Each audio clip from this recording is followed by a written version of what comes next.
Princess ডায়নাকে যে মেরে ফেলা হয়েছে সেটা এতদিন পরে এসেও প্রকাশিত হলো। এজন্যই আমি বলি, সত্য একদিন প্রকাশিত হবে। সত্য কোনো দিন অপ্রকাশিত থাকতে পারে না। যিনি প্রিন্সেসকে হত্যা করেছিলেন, একটা টানেলের ভিতরে গাড়ি ঢুকিয়ে দিয়েছিলেন, তিনি নিজে স্বীকার করেছেন।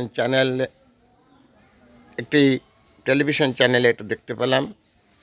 তখন আমরা জানতাম দদিয়াল ফায়েদের সাথে প্রিন্সেস ডায়নার সম্পর্ক ছিল। এটাকে যদি আমরা পরকীয়া বলি তাহলে পরকীয়া, এটাকে যদি প্রেম বলি তাহলে প্রেম। দদিয়াল ফায়েদের সাথে প্রিন্সেস ডায়নার যে সম্পর্ক ছিল এটা রাজ পরিবার মেনে নিতে পারেনি। আর রাজ পরিবার মেনে নিতে পারেনি বলে ডায়নাকে এভাবে জীবন দিয়ে যেতে হলো। তো আজকে যদি আমরা এটা মনে করি যে রাজা অষ্টম এডওয়ার্ড তার প্রেমের জন্য সিংহাসন ত্যাগ করেছেন, এটা যেমন সত্য তেমনই সত্য প্রিন্সেস ডায়নাও প্রেমের জন্যে তার জীবন দিতে হলো। এটা তার নিজের ইচ্ছায় নয়, তাকে মেরে ফেলা হয়েছে এজন্যে যে ব্রিটিশ রাজ পরিবারের মান সম্মান যেন অক্ষুণ্ণ থাকে। এরকম একটি নিউজ দেখলাম, খুব দুঃখ লাগলো। প্রিন্সেস ডায়নার মতো একটা মেয়েকে, তার সারা পৃথিবীতে অসংখ্য ফ্যান ছিল। প্রিন্সেস ডায়নাকে মানুষ অনেক ভালোবাসতেন। তার এই করুণ মৃত্যু সারা পৃথিবীর মানুষের মনে দাগ কেটেছে, যা অনেক বেদনাদায়ক।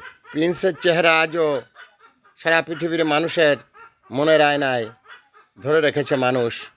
চোখ বুঝলেই দেখতে পারি প্রিন্সেস ডায়নাকে। তো যাই হোক, আজ আমি এই নিউজটা দেখার পরে আল্লাহর কাছে আমার প্রার্থনা, প্রিন্সেস ডায়না পাপী হোক, প্রিন্সেস ডায়না যাই হোক না কেন, বিধর্মী হোক আর যাই হোক, সে মানুষ। আমি আল্লাহর কাছে প্রার্থনা করি প্রিন্সেস ডায়না যেন জান্নাতবাসী হয়। দ্যাটস অল আর your honour. Viral sir Mohammad Fakhrul Alam master, বিনা বেতনের পারিবারিক পাঠশালার শিক্ষক।